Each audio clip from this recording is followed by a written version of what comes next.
Bonjour et bienvenue, vous écoutez De l'huile dans les rouages, le podcast de vulgarisation dédié à l'amélioration continue. Je suis Nicolas Frébourg et dans ce numéro, je vais distinguer action curative, action corrective et action préventive. Car oui, il y a des différences.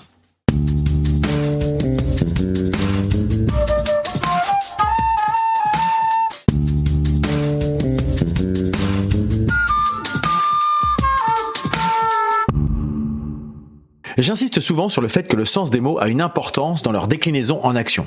Dans le cadre des normes ISO, il est essentiel de comprendre et d'appliquer les actions curatives, correctives et préventives. Ces actions participent à l'amélioration continue, un pilier central de ces mêmes normes ISO, qu'elles soient 9001, 14001, 45001 et d'autres.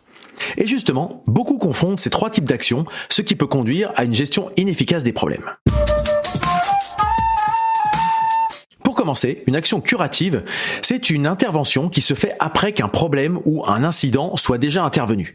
Elle vise à rétablir rapidement la situation, mais elle ne s'attaque pas à la cause profonde du problème.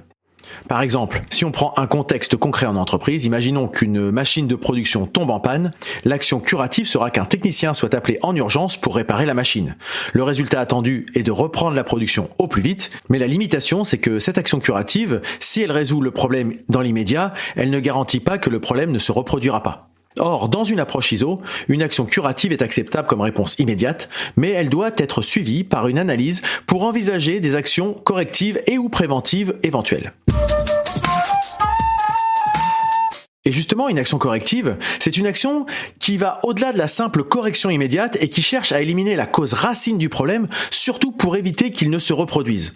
Si je reprends mon exemple précédent, on va commencer par identifier pourquoi la machine est tombée en panne et on va mettre en place une action pour éviter que ce problème spécifique ne survienne à nouveau. Donc suite à la panne de la machine, une analyse approfondie est réalisée. L'analyse montre que la panne est due à un défaut d'entretien lié à un manque de lubrification par exemple.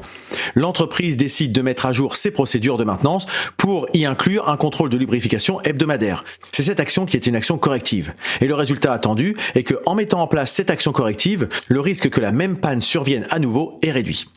Les normes ISO insistent sur l'analyse des causes et la mise en œuvre d'actions correctives pour éviter la répétition des incidents car elles sont au cœur de l'amélioration continue. L'action préventive, quant à elle, est mise en place pour anticiper les problèmes avant même qu'ils ne surviennent.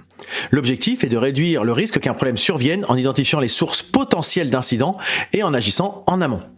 Si je reprends l'exemple en entreprise, en plus de l'entretien correctif mis en place, l'entreprise analyse tous les équipements similaires pour prévenir les pannes sur ces autres équipements, même si eux n'ont jamais connu de problématique jusqu'à présent.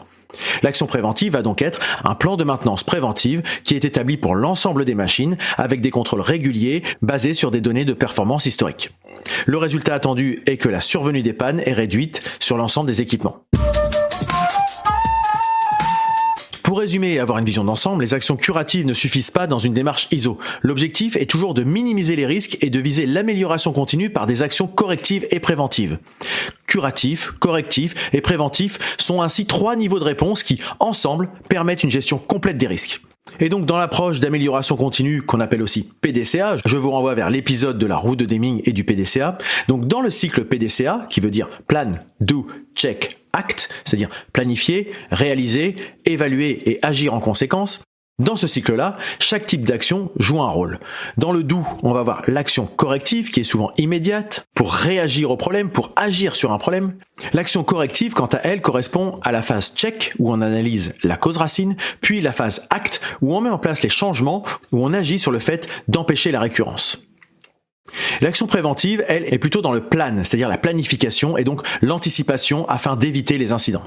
En résumé, l'action curative répare, l'action corrective évite que le problème ne se reproduise et l'action préventive vise à anticiper pour éviter les incidents futurs.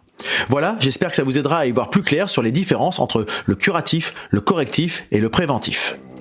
Alors si vous êtes encore là, c'est certainement que ce podcast vous a plu, et si ça vous a plu, parlez-en autour de vous, n'hésitez pas à partager ce podcast autour de vous, puisque le bouche à oreille et la recommandation sont toujours les meilleurs moyens de promotion. Vous pouvez me suivre en vous abonnant à ce podcast dans votre application de podcast préférée, ou directement sur le site de l'huile dans les rouages, site sur lequel vous pouvez vous abonner à la newsletter hebdomadaire dédiée à l'amélioration continue.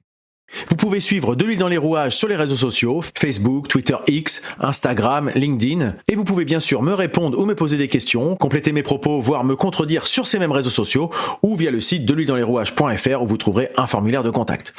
Vous pouvez également rejoindre le serveur Discord de l'huile dans les rouages dédié à l'amélioration continue. C'est un espace en libre accès avec divers salons pour publier des contenus, poser des questions et partager des retours d'expérience ou tout simplement échanger. Donc si vous voulez continuer avec moi cette discussion, on se retrouve sur les réseaux sociaux, sur le site web ou sur le serveur Discord. Il me reste à vous souhaiter de passer une très bonne journée et je vous dis à bientôt.